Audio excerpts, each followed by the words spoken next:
Antonio getting more and more exposure to the tournament? Like, does this put us in a better light for hosting future Final Fours or even championships? Well, that's one thing that San Antonio sports has done a great job of doing, working with city and also the NCAA committees to really kind of bring San Antonio to light. And look, the bottom line is they always say that San Antonio is the best city for this, no matter what, because of the weather we have, the proximity of downtown. Now, what's going to be interesting about this, Max, is that this is going to be at the AT&T Center, so a little bit different than the past, but still, they're expecting a lot of people to be here in downtown and a lot of tourist dollars to be spent in that area as well with restaurants and stuff. But yeah, definitely, I mean, looking ahead here, we're still going to host the men's 2025 Final Four in a few years. So San Antonio is still in the mix for a lot of this stuff. And people are maybe wondering, well, why the AT&T Center this year? Yeah, I was about to ask. Yeah, and it's because the NCAA recently, they made a change to their policy where they basically said that they didn't want any more preliminary rounds to be played in larger stadiums or dome stadiums. So that's why you're seeing all these first round games,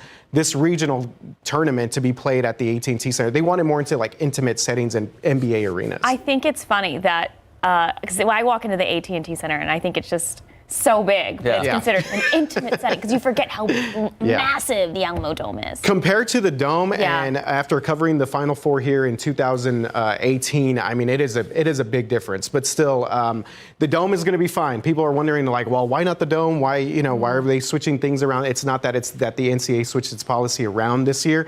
And no, as we just mentioned, the Dome's still going to have. It's them. No, the Dome's still going to have 2025. The men's Final Four is still coming to town. They, of course, had the women's Final Four here last year as well. So it's going to be pretty exciting here, too. Are we expecting sellout crowds?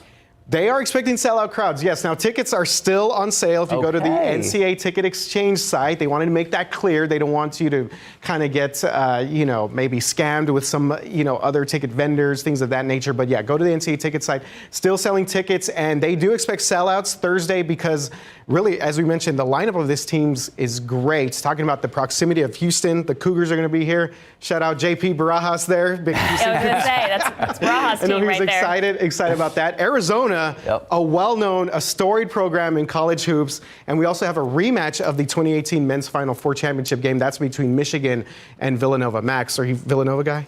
I do have them in the championship game. I got a question. I'm going to put you on the hot seat. How's your bracket looking? Bracket's not looking great, but at least I still have Kansas is my pick to win the championship. So Kansas still in it. I have Purdue going to the Final Four. So those are my two shots here. Yeah. All right, RJ. Well, hey,